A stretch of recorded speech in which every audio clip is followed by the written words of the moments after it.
Science and necessity. Before examining the phenomenon of movementism in more detail, however, it is worth pausing to think about the word science, that, from its very first utterance, places us beyond the pale of polite activist discourse. We now live in a time where this word is treated as suspect by many involved in anti-capitalist projects.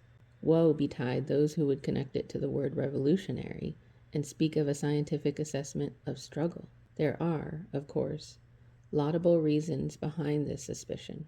We know how the scientific method and the scientific labor have been used by capitalism. We understand the horrors of technologies adapted to military logic, of the vicious and exclusionary nature of the medical industrial complex, of the sciences harnessed by colonial and imperial projects to categorize, control, and dehumanize subject populations, of the ways in which science has acted as a discourse to promote the interests of the ruling class. We rightly mock the scientific gibberish of evolutionary psychology and other biodeterminist nonsense. Decades of critical theory and philosophy have made us cynical. But what has this totalizing cynicism produced? On one hand, a scornful mistrust of the word science when it is used to speak of history and social change on the part of those who benefit by living at the centers of global capitalism from a monopoly of scientific advancement.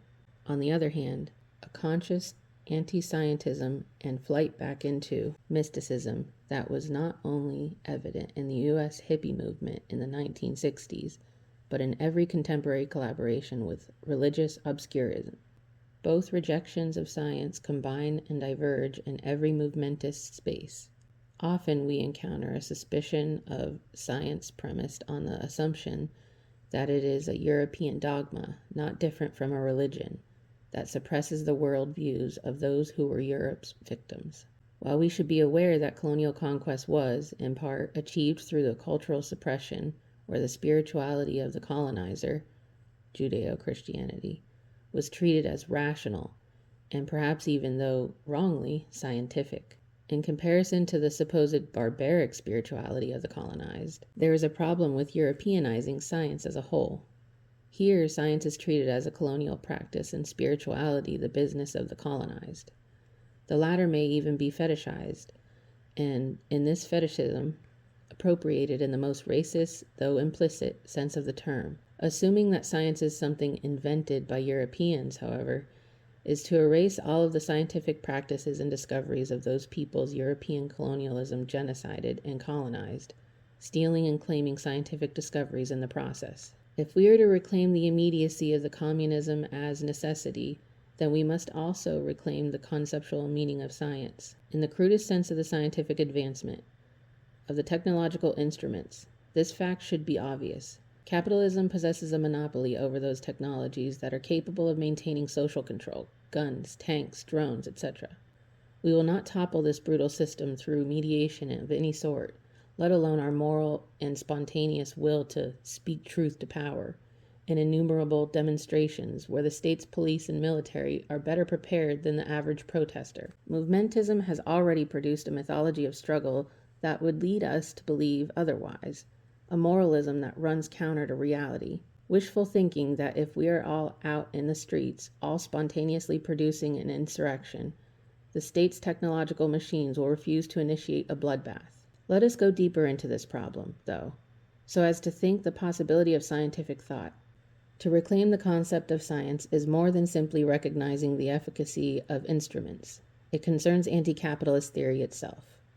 And to argue that there is such a thing as a revolutionary science is even bolder than arguing for the necessary recognition of the scientific instruments monopolized by the ruling classes. Here is a totalizing assumption. Science should find its home at the heart of theories, of organization and strategy, because science, the only thing capable of generating facts and truth, is superior to non-science. What do we mean, then, by science? In the previous section, I briefly discussed how science is open to the future, a process and development that produces, through historical struggle, universal truths, that is, facts that are applicable in every particular context, though also mediated by these contexts. Although science is often defined in popular discourse as the empirical method utilized by those disciplines that we are educated to understand as properly scientific, such a definition is about as useful as saying biology is biology or chemistry is chemistry, and ignores the logical basis that makes these disciplines different from non-scientific theoretical terrains. The empirical method is indeed important and is a significant tool for establishing truths in particular scientific disciplines. But to reduce the definition of science to empiricism results in positivism, which is precisely what many of us have learned to suspect whenever the word science is spoken. Science is that which speaks to material conditions without mystification. Science provides a natural explanation of natural phenomena. Physics is a physical explanation of physical phenomena. Biology is a biological explanation of biological phenomena. Chemistry is a chemical explanation of chemical phenomena. And historical materialism is a historical or social explanation of historical or social phenomena. Why, then, is historical materialism a revolutionary science? Because the historical or social explanation of historical social phenomena is the very mechanism of class struggle, of revolution. And this scientific hypothesis is that which is capable of demystifying the whole of history in a myriad of societies. And this scientific hypothesis is that which is capable of demystifying the whole of history and myriad of societies, a way in which to gauge any and every social struggle capable of producing historical change. Hence, without a scientific understanding of social struggle, we are incapable of recognizing when and where failed theories manifest. The physicist has no problem banning Newtonian speculation to the past where it belongs. He or she possesses a method of assessment based on the development of a specific scientific terrain. If we resist a similar scientific engagement with social struggle, we have no method of making sense of the ways in which revolutionary hypotheses have been disproven in the historical crucible due to historical experiments of class struggle. To reject a scientific understanding of struggle is to assert that these past experiments, the complete failures, the half successes, the half failures, have failed to establish anything significant, and so we are doomed to successive attempts at directionless reinvention. A scientific understanding of struggle, however, teaches us about the theoretical terrain of struggle that has been presented by history through humanity's past endeavors and is still open to the future.